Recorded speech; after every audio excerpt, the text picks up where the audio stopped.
Hello, Peter here, your Pinoy accountant. So, may panibagong EBIR form na naman na ni-release si BIR. So, EBIR form, ano na tayo? Version 7.9.6.1. So, in this video, papakita ko sa inyo yung step-by-step guide kung paano nyo ba i-install, i-download, and then i-install tong panibagong version ng EBIR form and paano natin i-load or paano natin i-view yung mga previously saved natin na mga files or mga returns. So, first is, ito, punta kayo sa website mismo ng BIR, bir.gov.ph/ebir forms. And then, makita nyo to dito, offline EBIR forms package. So, dito, to download, ayan, kita nyo, offline EBIR forms version 7.9.6.1. Click here. So, ito yung i-click ninyo. And then, ida-download nyo, naka-zip file yon. So, yung zip file, kailangan nyo pa i-extract. So, i-unzip ninyo. So, may mga free naman sa Windows. Kasama naman yon. So, that ma-unzip ninyo yung mga files na na-download natin na naka-zip. Kumbaga. So, ito, click to natin. Itong click here to download. Ayan. And then, automatic siyang ida-download. Offline EBIR forms package .zip. So, ito, open natin yung folder and then i-unzip natin itong na-download natin na EBIR form. So, dito ko sinave. So, kita nyo dito, this is naka-zip file pa siya or naka-compressed file pa siya.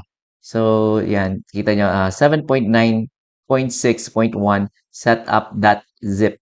So, yung gagawin natin is i-unzip natin to. So, paano ba i-unzip? So, i-click nyo lang, right-click ninyo using your mouse.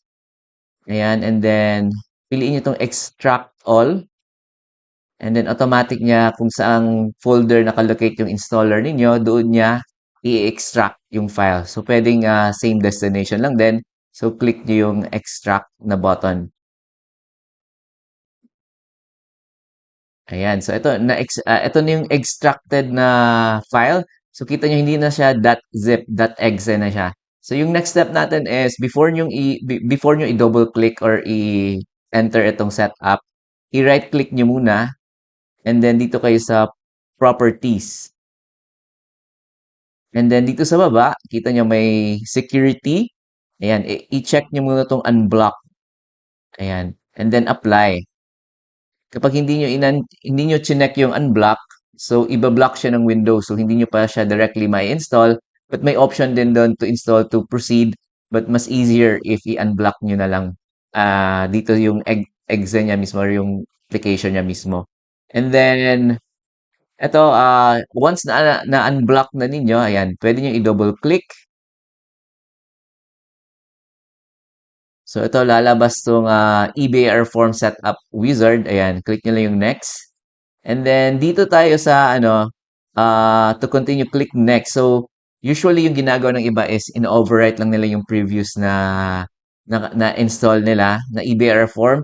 But ito talaga yung sinasuggest ko is i-install nyo. Lagyan nyo ng separate folder, 7.9.6.1 so that if kung gusto nyo balikan yung mga previous na version ng EBIR form, pwedeng yun yung balikan nyo to open it and to view yung mga old files ninyo. So ito, install nyo dyan, EBR form 7.9.6.1. In my case, nilalagay ko pa sa ibang folder. So i-browse ko muna. Ayan, so in my case, dito ko sinisave. Ayan, Pinoy Accountant na folder, EBIR Forms, and then EBIR Forms na folder I mean. So ayan, EBIR Forms, and then click yung next na button. And then, ayan, lagay nyo ulit, 7.9.6.1 yung version niya. And then, click nyo next. And then, install. Ayan. So, hintayin natin ma-install yung ating files. Ayan, click finish to exit the setup. So, ito, click nyo yung finish na button. Ayan. So, pwede nyo nang puntahan kung saang folder nyo in-install yung program ng EBIR form version 7.9.6.1. Ayan. So, in my case, ito siya. Ito yung folder ko. Kita niya dito, sinave ko pa yung previous na mga version 7.9.4, 7.9.5, and then yung mga installers ng ating EBR form. So that pwede kong balikan if I would want to view yung mga files ko nung mga older files. Ayan, ito yung i-click ko, 7.9.4. So yung sinasuggest ko nga, ito yung bagong na in-install natin. EBA reforms lang siya. So pwede nyo lagyan 7.9.6.1. So ito yung pinakabagong na version ngayon. And then, ayan, click nyo yung folder na yan. And then you can start itong BA reforms.exe. Ito yung i-click ninyo so that you will open itong panibagong version ng EBA reform. So double click nyo to, BIR forms.exe. Ayan, so na-open na natin. Ayan, kita nyo sa taas, sa upper left, nakalagay dyan, offline, EBIR Forms Package version 7.9.6.1. So yung una natin gagawin is input nyo na lang yung inyong profile dito because this is our first time of using the latest version. So I suggest, ayan, input nyo na lang ulit yung inyong profile dito so that hindi magkaka-errors yung usual kasi na that happened in the previous yung 7.9.6 yung iba tatlong zero lang yung lumalabas sa branch code yung iba limang zero so that ma-resolve natin na limang zero kasi yung panibagong branch code input nyo na lang ulit ang inyong profile so check nyo yung certificate of registration ninyo and then input nyo double check nyo yung mga date yung mga information doon I mean yung TIN ninyo, RDO code, line of business, and then your details, the taxpayer's name, registered address, the zip code, telephone number, and your email address. So ito, input ko lang yung details ng ating taxpayer ngayon, yung ating example, si San Goku. So ito, na-input ko na yung details ni San Goku, pwede nyo i-save yung profile, click nyo na to sa file, and then save. And background information, save na nakasave na yung ating details ni San Goku, yung kanyang profile. And then click nyo OK, and then subukan natin, mag-file tayo ng 1701Q, version 2018, for the second quarter, ito, click itong fill up na button. And then lalabas na because this is your first time of using itong panibagong version ng EBR form. So, lagay niyo lang yung inyong TIN and yung email ninyo dito sa baba. So, lagay natin. Ayan. So, usually dito nagkakamali sa confirm email. Be sure na yung profile na nakalagay na email kanina, yung in-input ninyo, is same yung nilalagay nyo dito. In our example, ito, si San Goku ph888@gmail.com. Ayan. So, click after nun, double check nyo yung inyong TIN and the email. Click nyo itong submit na button. Ayan. So, again, background information saved. Ayan, successful. Click nyo OK. Ayan. So, click nyo ulit itong fill up. So, ibig sabihin, sinave nyo lang ulit yung ating profile. Ito, click nyo ulit, BR1701Q version 2018. Fill up na button. And then, OK. And then ito, lalabas na tong the form. So, pwede nyo nang i-fill outan tong form na ito. For example, yan, second quarter. And then, if pansin niyo yung 10, ayan, limang branch code na 00000. So, ayan, so pwede nyo na itong fill outan. And then, yung second na tanong, what if gusto nyo i-view yung mga older files? So, ayan, balik lang tayo main screen. And then, kita niya wala dito yung mga old files natin. So, yung ginagawa ko is, ayan, exit muna natin to, is i-open ko lang yung older na version, yung 7.9.5. And then, from doon, pwede ko nang i-open yung ating mga old na files. Ito, click to natin, okay. Ayan, okay. And then, balikan natin yung 7.9.5. Ayan. And then, ito yung i-open natin, bearforms.exe. So, be sure lang, ayan, yung folder 7.9.5. Ayan. Double click nyo.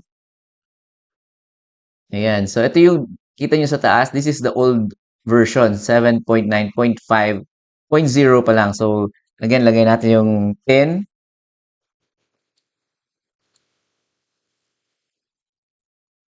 So, dito is tatlong zero pa lang yung ating branch code. Ayan. So, ayan, automatic niyang linode yung details ni San Goku. And then, click natin yung BIR forms dito sa baba if nandito ba yung ating mga previously filed na mga returns. Ayan, and then lalabas na yung mga previously filed natin na mga returns. So, subukan natin ito, i-click ninyo and then you can view it. Click nyo itong view na button. Ayan, so lalabas itong example nito, 1701Q nung 2025 na third quarter. So, ayan. So, pwede nyong i-view. This is the easiest way so that ma-view nyo yung mga older files. So, subukan natin yung mas luma pa. So, exit natin. So, may ano tayo dito, 7.9.4. Ayan. So, ganun din. I-double click nyo itong birforms.exe. And be sure yan, 7.9.4. Ayan. So, lagay natin yung tin ni Son Goku.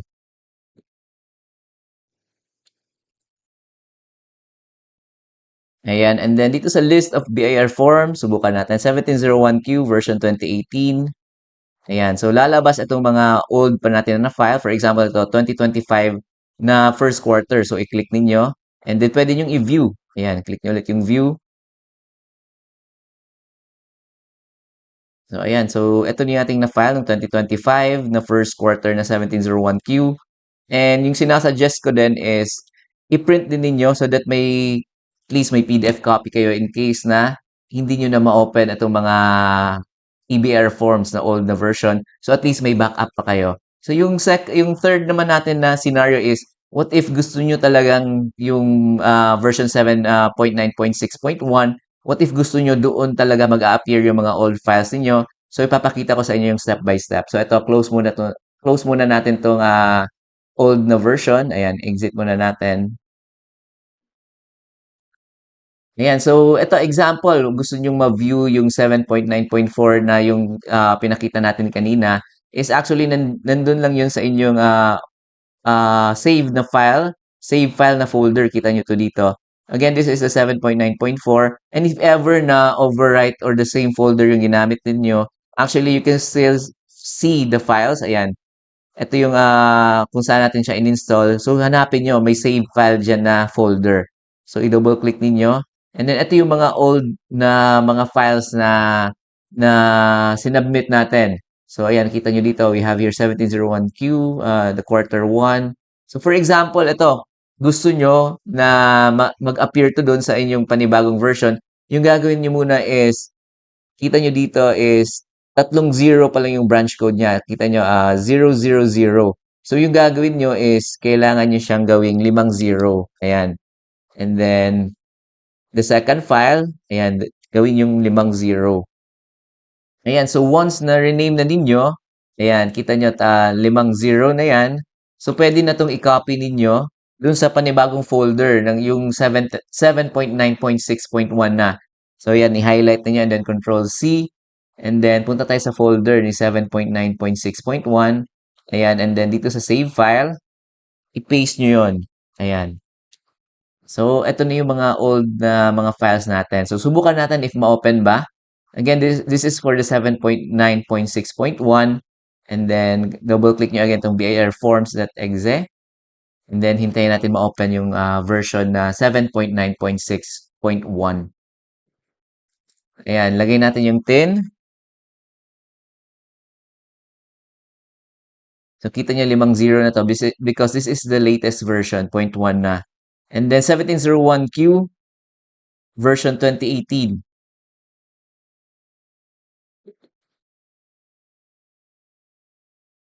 Ayan, so kita niyo dito is nag-appear na siya for the quarter 2025, first quarter. And then subukan natin i-view. Ayan, so kita niyo it's here, the first quarter 1701Q version 2018, then the year 2025, first quarter. So, ito yung nakasave natin na file. Yung gamit pa natin dito is sa 7.9.4. If pansin nyo, tatlong branch code pa yan. So, actually, hindi na masyadong nagmamatter yung branch code because zero lang din naman yan. Yung hindi siya masyadong applicable sa atin because usually yung branch code natin is either zero and if may mga branches tayo, 01, 02. So, hindi tayo aabot sa 5-digit na branch code. But ito, so that you can view lang and then you can print it again. So, ito yung ating sample for today. Kita ninyo na view pa natin yung mga older files. So again, thank you very much. My name is Peter, your Pinoy accountant, and thank you sa mga nag-like, nag-share, nag-subscribe, and nag-comment. Ayan, thank you very much. And if you would want to download may mga free templates tayo, go to our website, www.pinoyaccountant.com/download. And if you would want to send your support, again, super thank you sa mga nag-send ng support. It's a big help for me, especially so that I can continue making these free videos and at the same time, I can maintain our free na website, yung www.pinoyaccountant.com. So it's a big help so that I can maintain the website and yun nga, I can continue providing these mga free videos and tutorials. So super duper thank you and yun, madami pa tayong upcoming videos. So yan, abangan ninyo and thank you again and I'll see you in our next video. Ayan.